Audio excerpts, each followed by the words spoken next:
নওগাঁর বদলগাছীতে মামির সঙ্গে এক ভাগিনার দীর্ঘদিনের পরকীয়া প্রেমের সম্পর্কের অভিযোগ উঠেছে। গভীর রাতে মামির ঘরে ভাগিনাকে অন্তরঙ্গ অবস্থায় দেখতে পেয়ে দুজনকে স্থানীয়রা আটক করে পুলিশের কাছে সোপর্দ করেছেন।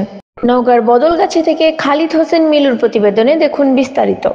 শুক্রবার দিবাগত রাতে উপজেলার মিঠাপুর ইউনিয়নে এক প্রবাসী বাড়িতে এই এলাহি কাণ্ডটি ঘটেছে। স্থানীয় সূত্রে জানা যায়, উপজেলার মিঠাপুর ইউপির ফারুক হোসেন পটু গত 2 বছর আগে জীবিকার তাগিদে সৌদি আরবে পাড়ি জমান।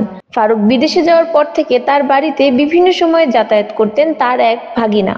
মামার অনুপস্থিতির এই সুযোগকে কাজে লাগিয়ে উপজেলার মিঠাপুর ইউপির উজালপুর এলাকার আমেরিকা পাড়ার সাত্তারের ছেলে সুমন সৌদি প্রবাসীর স্ত্রীর সাথে কৌশলে প্রেমের সম্পর্ক গড়ে তোলেন। পরকীয়া সম্পর্কের এক পর্যায়ে 2 মে শুক্রবার দিবাগত রাতে প্রবাসী মামার বাড়িতে ওই কিশোর যায়।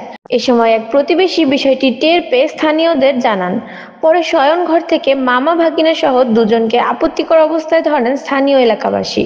পরকীয়া প্রেমিক সুমন ওই প্রবাসীর স্ত্রীর সম্পর্কে ভাগিনা হয়। স্থানীয়রা ঘটনার বিষয়টি থানা পুলিশকে খবর দিলে 3 মে শনিবার পুলিশ ঘটনাস্থল পরিদর্শন করেন।